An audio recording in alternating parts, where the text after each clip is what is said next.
Bom dia, nossa audiência da TV Fórum, especialmente Fórum Café, nesses dias aí de feriadão, né? Mas a gente continua aqui na análise da política do cenário nacional e também no cenário internacional. Hoje a gente tem aqui a alegria de ter a deputada federal Jandira Fegali, PCdoB do Rio de Janeiro, com a gente para comentar os principais temas do cenário nacional. Bem-vinda, Jandira. Obrigada, viu, por dispor de um tempinho para nós. Imagina, Ana, eu que agradeço o convite, estou à disposição, é um prazer. Jandira, nesse dia que nós estamos gravando essa entrevista, o deputado Hugo Mota, presidente da Câmara, ele soltou este tweet. Na verdade, um dia antes, foi no dia 15 de abril, ele soltou este tweet dizendo que a democracia é discutir com o colégio de líderes pautas que devem avançar. Né? Em uma democracia, segundo ele, ninguém tem o direito de decidir nada sozinho, é preciso também ter responsabilidade com o cargo que ocupamos, pensando no que cada pauta significa para as instituições e para toda a população brasileira. Ele está reforçando algo que ele já tinha dito, que a questão da urgência do PL da anistia vai ser levado para o colégio de líderes, tá? Agora ele está oficial aí no X dele, né, no Twitter.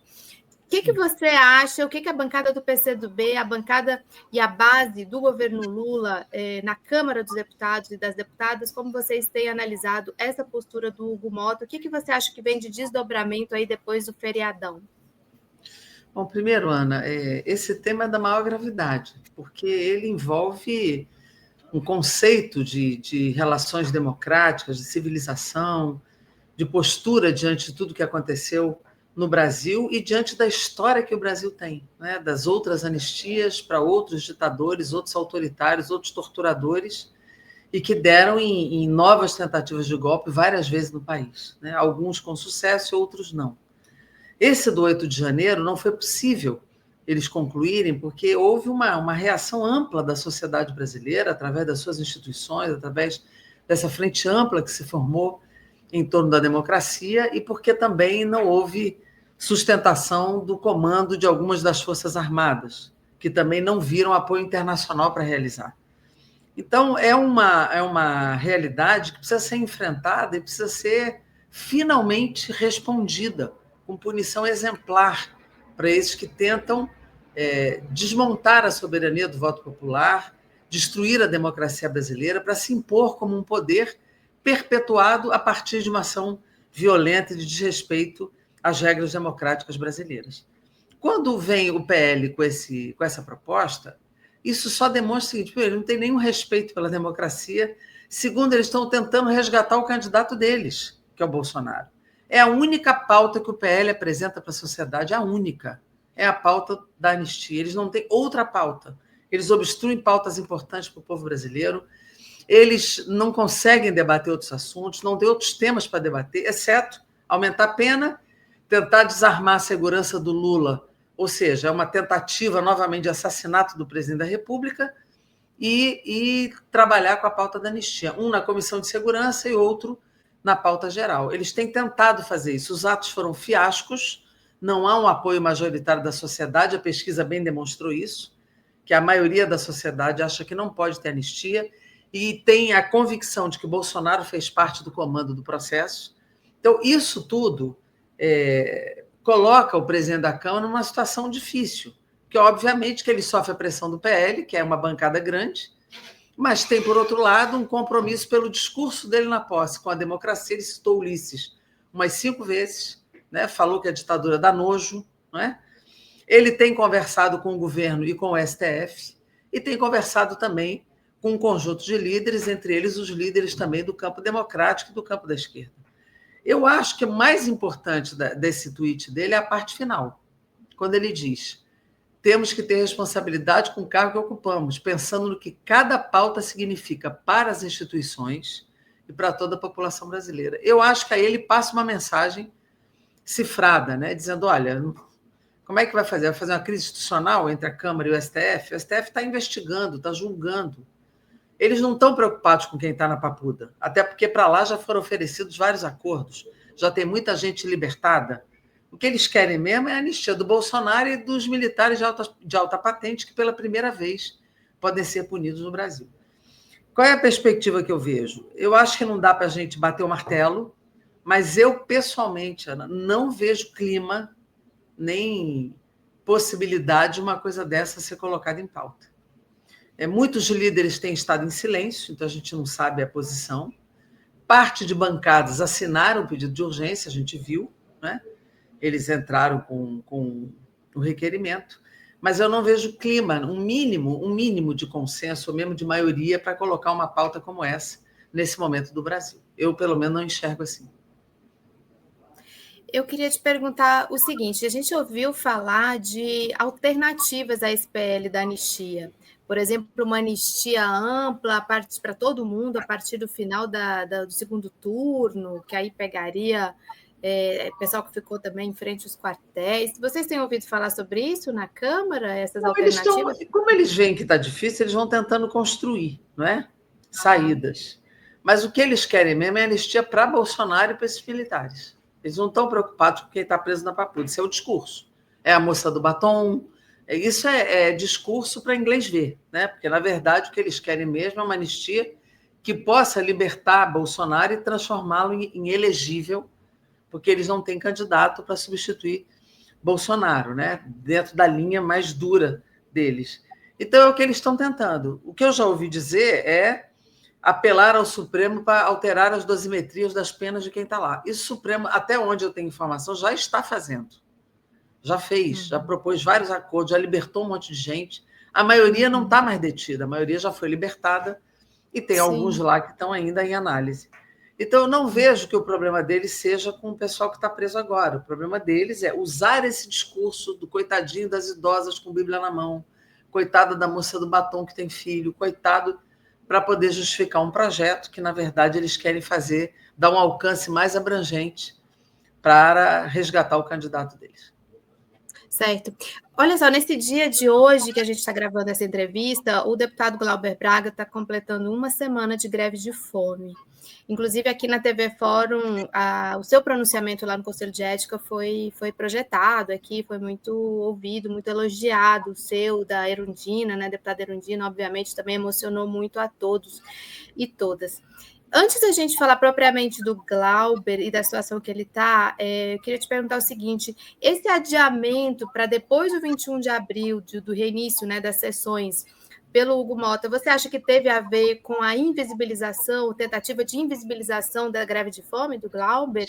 Ou foi mesmo para baixar o fogo aí do PL da anistia? Olha, pode até ter tido os dois objetivos, né? Mas, assim, para o Glauber, se a gente votasse essa semana, não seria bom para ele.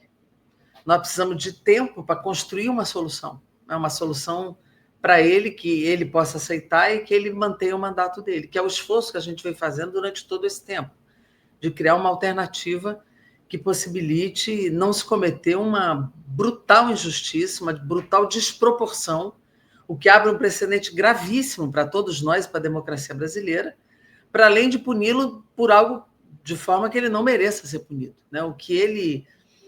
A acusação, quer dizer, ele pode estar... Estão tentando punir por várias razões, mas o crime que estão acusando, e aí que eu quero me concentrar, é dentro dos autos do processo, o crime é a tentativa de, quer dizer, o tal chute, né, num provocador e colocou para fora da Câmara. Isto não é razão para caçar mandato de ninguém, né? Isso nunca foi e não será, né? Então, nós não podemos permitir que uma atitude dessa, que ele tentou, que ele reagiu porque foi agredida a mãe dele, a Saudade Braga, uma mulher que foi prefeita 2 vezes, que é uma mulher extremamente íntegra, que ele amava, né? E qualquer um de nós acho que teria reagido de uma forma muito parecida, porque é uma agressão para uma mulher que morreu dias depois, né? Estava internada, já estava com Alzheimer, então ele estava muito tenso com a história da mãe, quando esse provocador que o persegue em todos os lugares agrediu a mãe dele, ele reagiu, né? O que eu acho que é assim, absolutamente aceitável e natural que isso aconteça. A punição ao Glauber é a absolvição desse criminoso, desse provocador, que, na verdade, fica legitimado para continuar fazendo as provocações que faz. Então, para além disso, existe o precedente democrático grave de que o mandato eleito não pode ser perdido por conta de um crime como esse. Pode caber uma advertência, uma suspensão temporária, uma coisa que possa dar alguma resposta, mas jamais a perda do mandato, né? Então, nós precisamos de algum tempo para a construção da solução. Foi bom não votar essa semana, uma semana que está esvaziada, as sessões estão online, né? Porque quarta-feira, hoje, já foi uma sessão só pela manhã, e nós precisávamos de tempo para construir, que é o que a gente está fazendo, tempo para construir uma alternativa para garantir o mandato do Glauber. Obviamente que a greve de fome nos preocupa, eu, como médica, me preocupo também. Eu visitei o Glauber lá, depois, na sala do Conselho de Ética, ele estava lá, e conversei com ele e falei: olha, Glauber, você corre o risco, com o tempo, de ter que sair daqui numa ambulância, porque, de fato, a não alimentação por muito tempo, né, a gente sabe as consequências. Né? Ele está só se hidratando, bebendo água, né, e aguardando. Só que, como não tem data prevista, isso é um risco muito alto. Né? Ele no impulso, ele ficou pensando a sessão inteira, no impulso, ele anunciou a greve de fome, está lá, né? Mas eu estou preocupada com a saúde dele, até porque nós não podemos botar isso para votar enquanto não tiver uma solução. Botar para votar sem construir, a gente arrisca o mandato dele. Então, nós precisamos construir uma solução o mais rápido possível, para entrar na pauta rápido, para poder liberar o Glauber desse compromisso com a greve de fome dele. E nessa construção de uma solução, fazer uma pergunta delicada, você acha que podem usar essa possível cassação do Glauber como uma moeda de troca para livrar outros aí também que estão no Eu acho que podem tentar. Com pautas muito mais graves, né? Eu acho que podem tentar. Não acredito que botem junto com o Chiquinho Brazão, porque aí é um assassinato político e um chute no traseiro de um idiota, né? São coisas que, assim, equilibrar esse acordo eu acho ruim. Mas tem o Ramagem, né? Tem outros ali que cometeu um crime gravíssimo, gravíssimo, como a BIM paralela, ajudando, inclusive, no processo golpista, mas pode ser que queiram salvar um, tentar fazer um acordo de salvar o Glauber e salvar uma figura dessa. Eu acho isso muito preocupante. E não dá para a gente entrar nesse debate dessa forma. Né? Eu acho que não dá para aceitar um acordo assim. Não dá para aceitar, né? Mas que vão tentar, eu acho que vão tentar.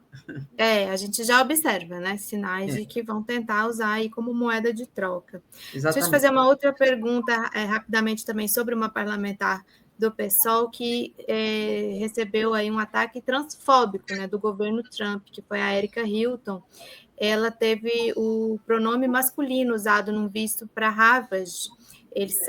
Um evento lá nos Estados Unidos, Brazilian Conference, uma conferência sobre o Brasil lá nessa universidade, e eu queria aproveitar esse episódio da Erika para você nos dizer algumas palavrinhas aí sobre como você está vendo também os ataques do governo Trump às universidades também, inclusive Harvard é uma universidade que está em pé de guerra com o Trump neste momento, né?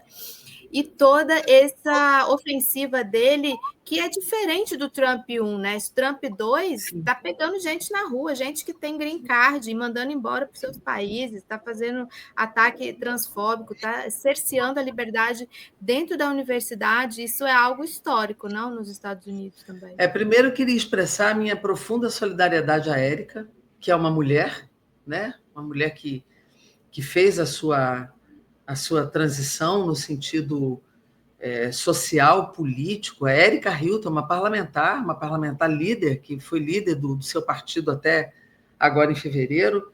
Então, é um absurdo que ela tenha que passar por isso, né? Ela ou qualquer outra mulher, né, tenha que passar por isso no momento do século XXI. Né? E é importante que a gente observe o seguinte: existe uma ação interna para os Estados Unidos que é muito grave. A gente está discutindo, a mídia discute muitas tarifas, né? A tarifa, a guerra comercial, isso também é muito importante. No entanto, para dentro dos Estados Unidos, são medidas de exceção muito pesadas. É uma ditadura que está se instalando dentro dos Estados Unidos e que tem repercussão para fora, né? Como para o nosso país, como aconteceu agora com a Erika. Então, isso é algo que nós precisamos falar mais, né? Existe um ataque pesado às universidades, inclusive orçamentário, político, de restrição ideológica. Existe uma perseguição na rua aos migrantes e uma perseguição. Outro dia eu vi uma mulher, se não me engano, uma mulher turca, que foi apanhada na rua, o celular, ela também colocada num carro e levada para 1.500 quilômetros de distância da universidade, da moradia dela. uma coisa, um sequestro, na verdade, né? As medidas em relação à ciência, não pode publicar nenhum artigo científico sem passar pelo crivo do governo, não pode ter manifestação cultural que não passe pelo que eles chamam de cultura oficial do Estado americano, medidas de restrição à orientação sexual. Assim, são coisas que a gente precisa esclarecer mais, colocar mais a público, para mostrar, inclusive, que se esses caras ganham no Brasil, eles vão fazer a mesma coisa. Banimento de partido de esquerda, confronto com a liberdade de organização partidária e de manifestação. É bom que a gente anuncie. Eu publiquei um artigo recentemente falando sobre isso. Seguinte, uma extrema-direita ganhando aqui de novo é a repetição do que está acontecendo nos Estados Unidos. É muito arriscado para a democracia brasileira e para a liberdade coletiva, individual e de pensamento, de criação no Brasil. Então, tudo isso reflete o que a Érica está vivendo, reflete o que está acontecendo para dentro dos Estados Unidos, que está repercutindo para nós. Ou seja, eu só dou visto se ela se reconhecer como homem. Olha que violência, isso é muito violento. Isso é muito violento, né? Eu não sei nem se ela aceitou o visto, se ela viajou, não sei o que ela fez, porque eu não consegui falar com ela, mas é muito grave, muito violento o que aconteceu com a Érica. Eu quero, de novo, expressar toda a minha solidariedade a ela.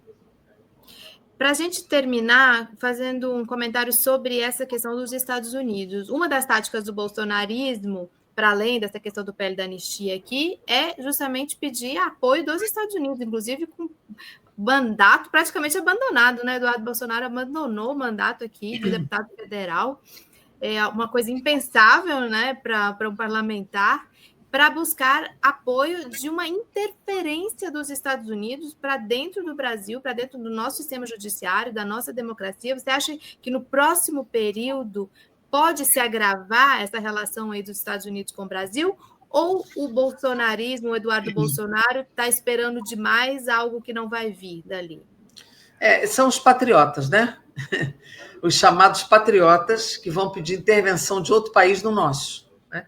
E quando houve a questão da tarifa, que nós fomos votar o projeto da reciprocidade, dando instrumentos ao governo para reagir a esse tipo de guerra comercial, eles obstruíram a sessão. Bolsonaro fez um tweet defendendo a posição de Trump. O Eduardo Bolsonaro lá fora fez a mesma coisa. Ou seja, eles são contra o povo brasileiro e contra o Brasil. É bom que a gente repita isso. É bom que a gente repita. E nessa associação com as Big Techs, que o governo hoje tem no centro do seu governo o Elon Musk, e no centro da sua articulação as Big Techs, é óbvio que eles vão jogar muito pesado aqui em 2026. Por isso, inclusive, eu acho, e assim a gente considera, muitos de nós, lá dentro do Congresso Nacional, que nós não podemos entrar 26 sem um mínimo de regulação das redes.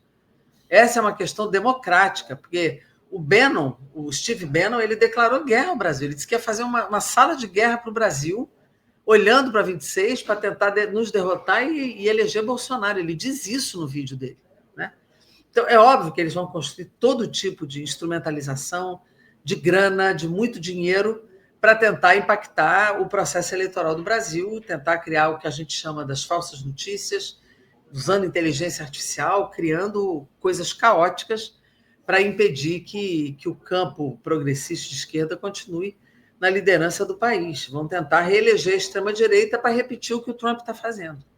Então, é muito importante a regulação das redes, muito importante, né, para que não se cometam crimes. Não é para ter censura de opinião, mas que não se cometam crimes nas redes sociais e que a gente consiga, de fato, além de punir os responsáveis pela tentativa de golpe, a gente busque regular um instrumento que eles usam com muita força, que são as redes sociais. Então, eu não tenho a menor dúvida, Ana, que tende a piorar essa disputa de valores e de expressões públicas, né, do que esses caras fazem, essa gente faz, e a gente precisa enfrentar isso com estratégia, mas também com a regulação desse instrumento, que eu acho muito importante. Tá bom, muito obrigada. Só para complementar aqui a informação, a deputada Érica Hilton não viajou. Ela desistiu de viajar depois. Corretamente. Como uma pessoa de princípios, ela disse assim, eu não viajo. Fez corretamente. Eu esperava essa atitude dela, eu só não tinha a informação, mas eu tinha certeza que ela se comportaria assim. Com certeza, ela ia participar do Brasil Conference 2025, lá na Universidade de Harvard.